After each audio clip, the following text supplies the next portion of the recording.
За сайн байна уу? За энэ удаад антрополог гэсэн сэдвээр үргэлжлүүлээд антропологийн тухай, ялангуяа антропологийн гол судлах тухайн болдог соёл гэдэг ойлголтын тухай энэ удаагийн влогоор ярина. За хэд хэдэн одоо юу гэдэг Монголын нийгэмд байдаг хэд хэдэн чухал ойлголтын тухай, соёлын тухай шүү дээ, тэр ойлголтуудын тухай ярих юм байгаа. Хамгийн эхлээд Монголын одоо юу гэдэг маш олон сурагчид эсвэл одоо эрдэмтэд эсвэл одоо соёл гэдэг энэ ухаан гэдэг юм уу эсвэл энэ ойлголтыг сонирхол судалдаг хүмүүсийн дунд байгаа нэг хэд хэдэн ухааныг бид нар ялгаж салгаж ойлгох хэрэгтэй байна. За нэгдүгээр соёл гэдгийг судалж байгаа бүр их уламжлалт түүхтэй хуучны одоо зүйл толгойд улсаар дамжиж Монголд байгаа соёл судлал гэж нэг ухаан байна. За энэ нь бол орсоор бол культурология гэж. Энийг бол соёл судлал гэж орчуулсан байгаа. За тэрний дараа бол одоо юу гэдэг соёл урлаг гэх юм эсвэл урлаг судлал гэдэг юм уу. Нэг ийм бас нэг салбар байгаа. Мөн л ялгаа авахгүй соёлыг судалдаг тийм. За тэгээд нийгмийн маш олон ухаануудыг соёлыг судалж байгаа. За нэмээд одоо юу гэдэг антрополог соёлыг судалж байгаа. Тэгээд соёлыг судалдаг нийгмийн ухаан гэж байхгүй гэж шууд хэлж болно тийм. Тэгэхээр соёл гэдэг өөрөө ийм өргөн одоо ийм том ойлголт болохоор маш олон нийгэм хүмүүнлэгийн ухааны сонирхлыг татаад судлагдах нь болоо явчихдаг л да. За тэгэхээр энэ ухаануудын ялгааг бид нар ялгаж салгаж ойлгох хэрэгтэй. За Монголд бол одоо уламжлалаа дагаад тэр нэг культурология гэдэг бол их жаахан төрөн маягтай одоо хөгжөөд тэгээд одоо яг хуучин арга барилаараа бол соёлыгоо ингээ янз бүрээр хувааж тайлбарлаж байсан байна. Жишээ нь одоо юу гэдэг нь соёлтой, соёлгүй, соёл мөн биш. За одоо өөр юу гэдэг нь одоо ялангуяа энэний яг улбаа бидэрт ингээ үлдсэн байгаа. Жишээ нь одоо ингээл балет үзэх ч юм уу, сонгодог урлаг мурлаг таашаахыг бол одоо их соёлтой, их лаг тийм мундаг хүн болоо тэрийг ойлгохгүй үзэхгүй өдр байвал одоо нийгмийн магадгүй доод хэсэг ч юм уу, эдгээр соёлгүй хүн ч юм уу ингэж нэг тайлбарлалтай нэг юм арга хандлага их бага хэмжээнд байгаад байсан тийм үү. За тэрний дараа одоо 90 оноос хойш гэсэн. Тэнгүүд ингээд соёлыг судалдаг бусад өөр салбарууд Монголд ороод ирсэн. Магадгүй одоо антрополог, соёл судлал гэж бас нэг өөр нэг салбар бай. Тэр нь бол одоо англи хэлний бол cultural studies гэж байгаа тийм үү. Яг соёл судлал гэсэн үг. Ийм нэг ухаан дээр орж ирээд ингээ ганц хоёр юм ингээ хүмүүс уншаад ингээ хараад ирэнгүүт ингээ дунд нь төөрөөд алийг юу гэж нэрлэх вэ, яах вэ, ийх вэ гэдэг ийм нэг гацаанд зөвхөн энгийн хүмүүс ч биш одоо эрдэмтэд нь өөрсдөө хүртэл орцсон байгаа юм л да. За та нар янз бүрийн соёл судлалын ном дээр ингээ сурах хүчийг илдэр юм байгаа.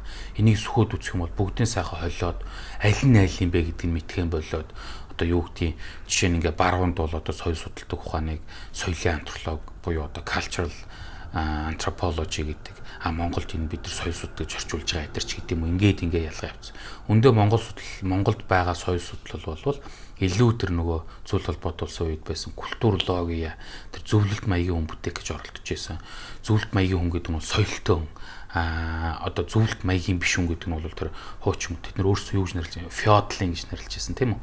Тим хэм маягаасаа салаагүй одоо тариачны янз бүрийн соёлоосоо салаагүй байгаа ийм хүнийг хэлж байгаа. Яг энэ үйл ажиллагаа компанид ажил Монголч гэсэн өрнөд одоо хуучин ямиг бол бүдүүлэг хоцрогдсон гэж үзээд одоо Оросын гаргаж ирж байгаа Оросын тэр ямиг бол соёлтой сайхан энэнд суралцгээд тийм учраас тэр соёлын товтлогоо эдэр гэдэг юм чи өрнөд одоо аймаг сумын төв болгон дээр энэ тэр соёлын төв гэдэг юм байгуулаад тэрэндээ хүчээр аваач хүмүүсийг үзүүлээд 7 хоног болгоо одоо нөгөө нийтийн бүжиг кино ши янгу хүнийг соёлжуулж байгаа сайн сайхан гэдэг наад агуулга байгаа бол цаад нөгөө үзэл философи санаа нь бол яах гэдсэн гэхээр Монголын малчны соёл хэлтэй юм чинь бол бүдүүлэг энийг бол яах гэж байгаа шинэ соёлоор ингэж яах гэж байгаа одоо соён гэгэрүүлэх гэж байгаа соёлтой иргэнсэн болох гэж байгаа гэж үзчихсэн байгаа юм л та. За тэгэхээр энэ ухаан одоо юу гэдэг сүүлдэн бол ингээд одоо ялангуяа 2000 оноос хойш бол өөр ухаанууд за янз бүрийн өөр хэлээр зөвхөн орсоор шилдэг өөр хэлээр уншид ингээ хүмүүс судлаачтай дээр гарч ирэнгүүт ч үгүй наа чи ийм утгатай юм шүү арай өөр юм шүү одоо ингэж өөрсдийнхөө соёлыг бүдүүлэг дорой муухай гэж хувааж доош нь хийхээ одоо доош нь хийж байгаа гэсэн үг шүү дээ ингээ хаалтанд хэдүүлээ чи тэ гэх юм болоод одоо энэ бүгд л соёлтой байдаг зүгээр нэг малчин хүний соёлч гэсэн наа чи соёл штэ гэдэг гэж ингэж ярих ийм хандлага одоо юу гэдэг Монголд гарч ирсэн. Зөвхөн Монголд биш өөр одоо зөвлөлт холбоот улсад дагаж явсан бус улсууд ч гэсэн гарч ирсэн те. За эндээс үүдээд Монголд одоо юу гэдэг хамгийн их төгөж гарч ирсэн нэг юм ойлголт байгаа нь бол соёл иргэншил одоо civilization гэсэн нэг ойлголт байна. Өөрөөр хэлэх юм бол энэ civilization соёл иргэншил гэдэг юм бол хоттой ийм одоо барууны ийм улсуудад байдаг нүүдэлчин юм уу тариачин ийм Аз Африкийн улсууд бол одоо иргэншил соёл иргэншил гэж юм байхгүй. Эдгээр бол ирээдүйдээ ингээд соёл иргэншилд хүрж иргэншээд сайхан амьдрын гэсэн нэг ийм номлол яг энэ ухаанаас ч л болж бий болж ингэж гарч ирсэн. Одоо бол монголчууд бол одоо юу гэдэг нь те бид нэр иргэншээгүй байна, бүдүүлэг байна, соёлгүй байна гэж ярьж байгаа нь бол дам утгаараа ерөөсөө энэ тэр Оросын культурологи өөрөөр соёлоо ингэж хувааж дээр доор гэж ялгаж ирсний энэ нэг салбар ухааны улбаа үг нөлөө. За одоо энийг бол муу сайн тэд нар тэнэг байж бид нар колоничлаа гэж яриад нэмэр байхгүй угаасаа цаг цаас хамаг юмны гарц дээр үдээ тийм байсан маа зорхиод хэдүүлээ цааш явах хэрэгтэй байх зүгээр миний бодлоор тийм үү. Илүү одоо тулахтай илүү одоо аятайхан хүмүүнлэг өнцгөөс нь тайлбарлах гэж оролдоод. За ингэж оролдох юм бол антрополог угаасаа тэр нэг соёл иргэншил гэдэг үг нэр томьёог бол хэрэглэхээс татгалздаг. Соёлтой соёлгүй гэдэг нэр томьёог хэрэглэхээс татгалздаг. Яагаад гэвэл эн чинь ингээ за хүнийг дээр доор эсвэл ард түмнийг дээр доорын ийм ялгаанд авчиж. Магадгүй одоо 18 дугаар 100 эсвэл одоо 19 дугаар 100 10 хэддүгээр зуун байд. Одоо газар зүйн нээлт хэдэр эхэлжээс одоо 1490 92 онд Америкийг нээснээс эхэлсэн гэж тооцох юм бол тийм үед бол энийг европчууд өөрсдийнхөө колоничлол өөрсдийнхөө одоо мундаг чадaltaй чансаатай байгаагаа юу гэдэг батлах гэж хэрэгээр ингэж нэг юм онлын зөвтгөл justification гэж байгаа тийм үү ийм юм хийж ингэж мэтгэж дайрж исэн байх л та. Тэр үед бол болно. Одоо бол ингэж ярихыг бол маш олон одоо юу гэдэг судлаач нар эрдэмтэд энийг хүлээн зөвшөөрөг. Өөрөөр хэлэх юм бол та нэг судлаач байлаа гэж бодоод одоо эрдэм шинжилгээний сэтгүүлд янз бүрийн юмд ингээ ном үг хэл хэвлүүлэх гээд төвөнгөтэй одоо юу гэдэг те соёл нь бол одоо ингээ дэлхийдийн эдэргээд ингээ бичих юм бол Монголд байгаа шиг шүү дээ те бичээд ингээд Монгол бол одоо ингээд юу гэдэг одоо хөгжөөгүй байна, иргэншээгүй байна, хэдэн жилийн дараа иргэн шин эдэр гэж ингэж ярьж бичих юм бол тийм том сэтгүүлүүд тийм нэр хүндтэй мэрэгжлийн сэтгүүл хэвлэлийн газар тань юм хэвлэхгүй. Ягаад бол энэ чинь нэг төрлийн эрдэм шинжилгээнээр расизм гаргаж байгаа хэлбэр байхгүй. Өөрөөр хэлэх юм бол та ингээд юу гэдэг те юмыг ингээд ялгуурлан гадуур хуцалтэйгээ шууд томхолчж ир гэсэн. За ингэхлээр ийм нэр томьёог хэрэглэхгүй байгаагаараа антрополог юу хийж байгаа юм бэ гэхээр одоо нийгэм хүмүүнлэгийн ухаанд бол маш том гавьяа байгуулсан гэж өөрсдөө тунхагладаг ичгүй ингэж хэлдэг. Яагаад гэвэл өмнө нь соёл биш гэж үзэгдэжсэн. Соёлгүй бүдүүлэг магадгүй бүр арт түмэн хүн биш гэж үзэгдэжсэн хүмүүсийн арт түмний соёл уламжлалыг европчуудтай адилхан наадах ч бас үнцэнтэй бахархмаар өөрийн гэсэн өнгө аястай та нараас өөр байна гэдэг чинь энэ хүмүүс соёлгүй бүдүүлэг мангар иргэншээгүй гэсэн үг шүү дээ. Наадуулчин ч гэсэн та нартай адилхан хүн шүү дээ. Наадуулчин ч гэсэн та нартай адилхан соёлын хүн гүнзгий утга чимэг янз бүрийн юмтай байна штэ гэдгийг гаргаж ирснээр юм бол антрополог одоо бусад нийгмийн ухаанд маш том тийм хонх цохиж ялангуяа одоо Лев-Стросс эдрийн ажил бол ерөөсөө тийм ажлууд байдаг л да. Ингэснээрээ чухал ийм нөлөөтэй болж онлууд нь ч гэсэн бусад нийгмийн ухаандаа эдгээр ингэж анхаарагдаж ингэж үзэх тусаад өөрөөр хэлбэл антропологийн янз бүрийн олон судалгаарт өмнөх одоо влог дээр ярьсан тийм үү антропологч хүн юу гэдэг вэ гэхээр өөр нэг соёлд очиод тэндээ маш удаан амьдраад хэл хүсийн сураад тэр хүмүүс шиг болж жагаад тэгээд тэр одоо улс үндэстнийхээ соёлыг тайлбарлаж ингэж бусдад таниулж мэдүүлдэг гэж. Өмнөх влог дээр хэлсэн шиг тийм үү магадгүй нэг английн нэг фермер хүн мал маллах гэдэг юу ямар учиртай гэ ойлгодгүй байсан бол антропологч хүний ажлыг бол яагаад тэнд нэг хэсэг мал боллоод байгаа яагаад ингэ амьдраад байгаа гэдгийг л одоо ойлгож яадаг болсоо л гэсэн санааг юу гэмтэй гаргаж ирж ингэж хэлж байгаагаараа антропологийн ажил одоо их чухал болсон гэсэн үг юм байна. За дараагийн ээлжинд бол энэ соёл гэдэг ойлголтын тухай ярихдаа бид нар соёлыг тодорхойлох гэж оролцсон өчнөө олон оролдлогын тухай ярих хэрэгтэй. Антрополог бол яг хөө мэдээж нэг тодорхойлтыг бол ингэж одоо юу гэдэг юм жоохон бүх сургуучиг дээрээ ингэж тавьж ингэж яадаг. Энэ бол одоо Эдвард Тайлер гэж антропологчийн өөрийнх нь одоо хүн нэгдлийн соёл гэдэг номондоо бичсэн ийм тодорхойлт. Яг Тайлер бол 1800 оны сүүлээр ингэж амьдарч байсан тэр үед илүү бүтээлч байсан хүн учраас илүү тийм нийгмийн хувьслын онолч маягийн ийм хүн байсан л та. Тэгээд яг тодорхойлтоос нь ч гэсэн гардаг. Та нарыг би одоо шууд ингэ уншаад өгье те. Соёл хийгээд иргэншил гэдэг нь угсаатны зүйн өргөн утгаараа мэдлэг, сүсэг бишрэл, урлаг, ёс суртахуун, хууль ёс болон хүний нийгмийн гишүүн байхад шаардлагатай зан авир, дадал чадварыг нийлүүлсэн нэгэн бүхэл зохицол према гэж хаан 1870-аад оны үед ингэж тодорхойлж байсан байна. За энэ бол антропологчдоос одоо юу гэдэг анхны соёлыг тодорхойлох гэж оролцсон тодорхойлтуудын нэг өөр зөндөө олон хэлжсэн тийм үү.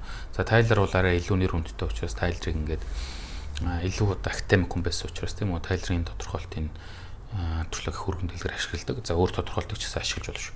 Ингэж үзэх юм бол саяны тодорхойлолоос та нар харах юм бол соёл гэдэг бол ерөөс бүх юмыг багтааж гарч явах юм. Сүсэг, бишрэл, хүний зан, дадал, за тэгээ ёс суртахуун, хууль, түүх, урлаг гэдэг. Тэр ийм өргөн ойлголтыг салгаад одоо тус нь байлгаад ингээд судлана гэдэг бол өөрөө их төвхтэй ярихтай асуудал.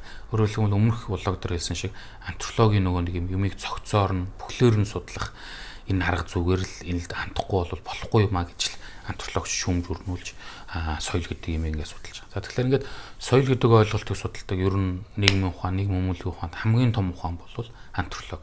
За магадгүй дараа нь бол одоо соёл судлал гэж орж ирэх. За соёл судлал гэж ч юм бол харьцангуй сүүлд ус одоо 1960-70-аад оны үед үүссэн нэг юм салбар хон шүү дээ гэж үзэж болох юм байна. За тэгэхээр ингээд ийм өргөн бүх юмыг багтаад өөрөөр хэлбэл соёл юм гэдэг бол бүх юм учраас энийг одоо ингээд нэг ганцхан тодорхойлт, тэтгэн тодорхойлтоор ингээд тодорхойлоод ийм гэж хэлэх аюу хэцүү. Гэхдээ яг одоо хин хүнд ойлгомжтой байлгахын тулд ямар нэгэн тодорхойлт нэг юм баримжаа авахар юм хэлэх хэрэгтэй болчдөг. Хүн гэж бол нэг ийм одоо юу хэмжээ хязгаар нэг юм тодорхойлт нөх дуртай шүү дээ.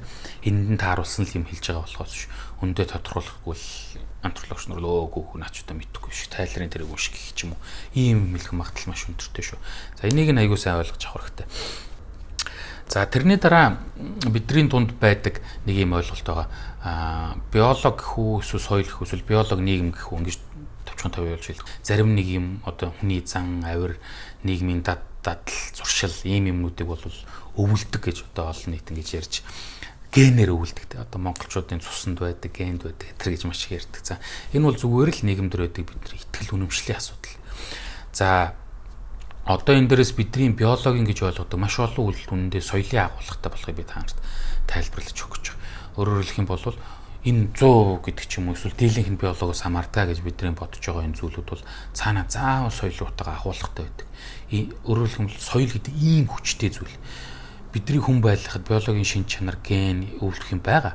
Гэхдээ нийгмийн шин чанар элдв юмнууд чинь бас маш хүчтэй өвлж орж ирж ингэж хүнд нөлөөлдгөө гэдгийг бид нар мэдэх хэрэгтэй л дээ.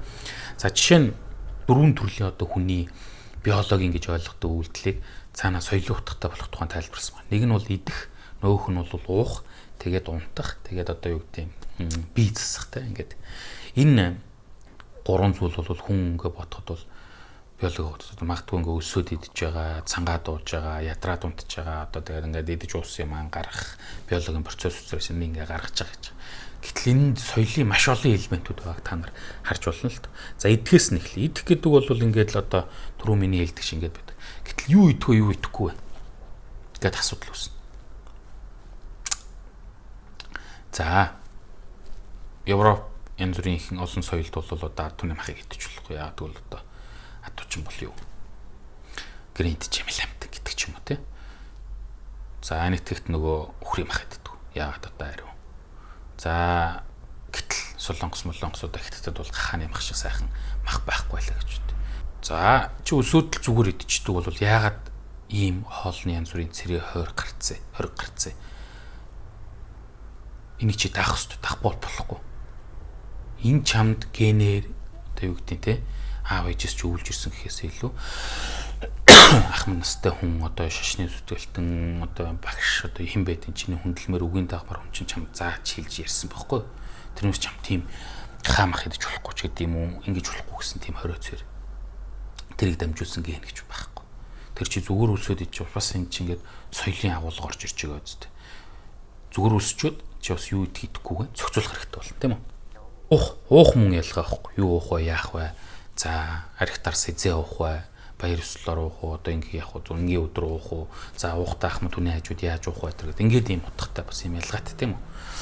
Энийг мэдчих. За унтах гэж бас нэг биологи утга юм шиг боловч үгүй. Унтах чинь бас өөр. чи одоо аав ээжээсээ төрүүлж унтах уу? За ялангуяа чинь Монгол соёлд шинэ хэн бэрий байлаа гэж бодлоо гэхэд хадам аавандаа ингэж нөхөртөө хамт амьдарч эхлэе л да амьдрал нь тийм үү. Тэгвэл чи аав ээжээсээ магадгүй төрүүлж унтаж болохгүй. Тэгж болохгүй ш төлж ингээл ажилгүй одоо юу гэдэг Монгол соёлоор бол тэгж хэл төрүүлж усах хэрэгтэй. Төрүүлж усаа цай майгаан чанаанд одоо ингээ яадаг ингэх хэрэгтэй. Тэгэхгүй бол бас одоо ойр хавийнхын ч ажилгүй анхаагүй одоо юу гэдэг боломж соёл бол угаасаа ийм л байсан шүү дээ. Одоо мэдээж гендер мендер феминизм үүднээс бол эрх мэрхийн зөрчиж өгөл байх л та гэж ингэж ярих хэрэгтэй. За гэтэл өдөр хоолныхоо дараа унтдаг соёл байна, унтдаггүй соёл байна гэхэд ялгаатай болоод харчиж шүү дээ, тийм. За бизнес бас ялгаа авахгүй тийм үү? За одоо тэгээд ирчүүд хаана бийцсэх вэ? Эмэгтэйчүүд хаана бийцсэх вэ? Яаж бийцсэх вэ? Яаж бие хаагаа авч явах хэрэгтэй вэ? Тийм үү? За тэгээд л одоо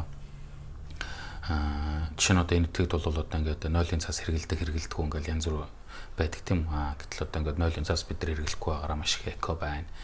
Эн чинь бол байгалийн хайрлж гэнэ гэж ярьдаг. Гэтэл өөр нэг соёлын үүднээс бол одоо ингээд гараараа ингээд угаачдаг нь бол бохир цааван байна эдэргээл ингээд янз бүрээр л ярьдаг л та тийм. Тэгэхээр ингээд соёл болгонд өөр өөр юм утга агуулга ийм юм байгаад.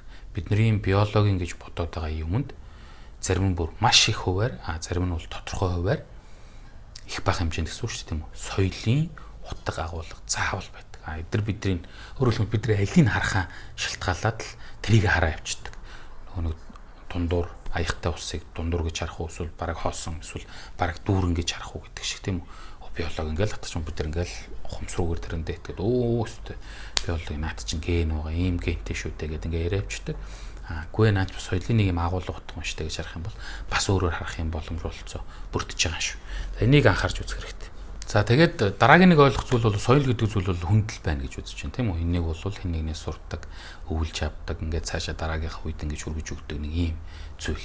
За энээсээ салчаад бол одоо хүн амьдарч чадахгүй шал өөр зан авиртай болсон жишээ бид нар бол одоо өчнөө олон тэр нийгмийн ухааны сургагчид төр байгаа тийм үү. Камила охины жишээ мишээ тэргээл байгаа тийм иймэрхүү юунууд төр байгаа шүү дээ. Энэ бол ингээд буцаад нийгэм шиг соёлжиж одоо юу гэдэг нь хүн болох процесс нь тэр үедээ алдагдчихж байна л гэсэн санаа хэлж байгаа юм л да. Ингээд тэр Камила охины жишээ дээрээс авах юм бол соёл гэдэг бол ганц нэг хүний зүйл биш. Энэ бол ингээд бүхэл нийт хамт олон тэр ард түмэн ухсаатан тэр хүй бүлгийн өмчүүлж таарж байгаа байхгүй. Та нэг бол өөрийнхөө ард түмнээс өөрийнхөө хүмүүсээс сурж байгаа болохоос биш ганцхан удаа ааваасаа ээжээсээ өвөөгөөс эмээгээсээ сураад нэг гэр бүлийн хэмжээний биш болж таарж байгаа. Энэ бол хэд хэдэн гэр бүлийн магадгүй ингээд тосхон одоо юу гэдэг бидний харуул хотой суур тэр голынх нь нэг нутгийнхан нэг усныхан гэдэг тэр нэг хэсэг бүлгээс олж авч байгаа юм болж байгаа юм л та. За дараагийн чухал нэг ярих хэвээр зүйл бол тэр өөрийнхөө соёлыг эсвэл хугацаагаан төвлөх үзэл гэж байгаа юм те этноцентризм гэж ингэж ярьдаг. Соёл болгонд өөрийнхөө соёлыг мундаглаг, гоё, супер гэж ярьдаг. Энэ бол ерөөсөө тодорхой зүйл. За энгийн амьдралын гэдэг юм уу энгийн хүмүүс хоорондоо одоо ингэж ярьдаг болно. Эрдэм шинжилгээний хувьд бол ингэж ярина гэдэг бол нөгөө л нэг ялгуурлан гадуурхаж байгаа үзэл өөрийгөө дүүлгэх этноцентризм гэж хэлсэн шүү дээ тийм үү. Өөрийгөө дүүлгэж өөрийгөө лаг гэж одоо нэг төрлийн шовинизм тийм үү хит хүндэсрэх үзэл гаргаж байгаа нэг юм хэлбэр болчихлоо. Мэдээж бахархаж болно. Бахархлаа гэд бус соёлыг мангар бодуулах дорой биднийх лаг гэж ярьж болохгүй. Ерөөсөө энэ бол аль чар түмэнд эртнээсээ байсан юм. Эртний одоо юу гэдэг хятадд байсан улсууд хойно байгаа нүүдэлчдийг одоо хуу те зэрлэг бүдүүлэг гэж хэлж байсан. Ромчууд жишээ нь өөрсдөө бол Ромын иргэн л бол одоо тийм бусд нь бол юм барбарын тийм үү тийм хүмүүс гэж үзэж ийсэн зөвхөн тэтэрдэг гэж үзэж ийсэн бол эртний Египчүүд ч гэсэн өөрсдөө бас ийм гэж ийсэн эртний Африкийн тэр баян бүрдүүдээр янз бүрийн сайхан газраас эртний төр тусууд ч гэсэн өөрсдөө мундаглаг гэж үзээд бусад соёлыг бол дорой буурах гэж ийсэн. Энэ бол ерөөсөө хаасаагүй байсан зүйл. Хамгийн сүүлд соёлтой холбоотойгоор нэг зүйл байгаа монголчуудын хувьд бас их түгээмэл байдаг зүйл те. Энэ соёл өөрчлөлтөд хувраад тусдаад алга боллоо гэж маш их хаалгалдаг. Угаасаа соёл хөөрж өөрчлөгдөж ингэдэг зүйл. Тэгэхээр энийг одоо бид нар бас ойлгож ингэж хүлээн зөвшөөрөх хэрэгтэй яг үнэндээ. Угаасаа аль ч улсын соёл хувирж өөрчлөгдөж баяжиж ингэж л явдаг зүйл. 13 дугаар зууны үед одоо ярьж байсан монголчуудын хэрвээ болдог бол тийм үү? Хэрвээ тэр яриаг нэгэ бид нар сонсон бол маш олон ойлгохгүй. Тэдний хийж байгаа зан үйл хэлдэг юм бол магадгүй маш олон хэн бид нар ойлгохгүй шүү дээ. Тэгээд одоо жишээ нь бодоол үзье. Одоо ингээд малчин монгол хүний хийж байгаа зан үйлийг бол хотын одоо хотоос гараагүй хөдөө очиж үзээгүй өдр хүүхдүүд бол огт ойлгохгүй шүү дээ. Мэдхгүй шүү дээ. Яагаад ингэж байгаа юм. Малыг ч одоо юу гэдэг нас насаар нэм үү одоо ад түүхөр хон ямаагаанч магадгүй зарим нь ялгаж чадахгүй. Тэгэл ингээд сошиал медиагаар бол өнгөө олгож шоолоод өгдөг. Тэр чинь арга байх тэр хөгжлийг өссөн шал өөр орчинд өссөн хүүхд яаж мэддэг. Тийм болохоор одоо тэгээ яах юм? Тэр хүүхдийг Монгол биш одоо нөгөө Монголоо алдсан эрхлээ зүрлээ гэж хэлэх үү? Тэр чинь монголоор ярьж байгаа Монгол ялгаахгүй хүн шүү дээ. Тэгэхээр ийм ялгаанаас өөрөөр хэлбэл чиний мэдэхгүй байгаа юм тэр хүн мэдж байгаа юм тэр хүн мэдэхгүй байлаа гэд эсвэл чамаас өөр юм мэддэг байлаа гэд тэр хүн ч одоо юу гэдэг ингээд нэг юм тайсан муухай бүтүүлэг Монгол биш хүн Монгол биш болчихж байгаа гэсэн үг биш шүү дээ. Тэр энийг бид нэг хүлээцтэй анхааралтанд соёл угаасаа л ингэж өөрчлөгдөж хувирдаг. Харин одоо яа гэдэг те энийг яаж цааш нь илүү тийм үү одоо бүр ингээ устдаад алга болчихгүй хүн шиг тийм зам руу н оруулчихгүй хүн шиг байх хэрэгтэй вэ гэдгийг ойлгох хэрэгтэй байна. За ингээд соёл гэдэг ойлголтын гол утгуун гэдэг юм ийм ярих гэж чадхаараа хичээлээ. Одоо ойлгомжтой байх гэж найдаж байна. Ойлгомжгүй байсан бол доор комментээр өчнө зайлахаар би комментээр доор нь нэмээд хариулахыг бодъё. Бүр болохгүй бол дахиад соёлын тухай яриа видео ахаа хийсэн ч болох байхаа. За ингээ баярлалаа.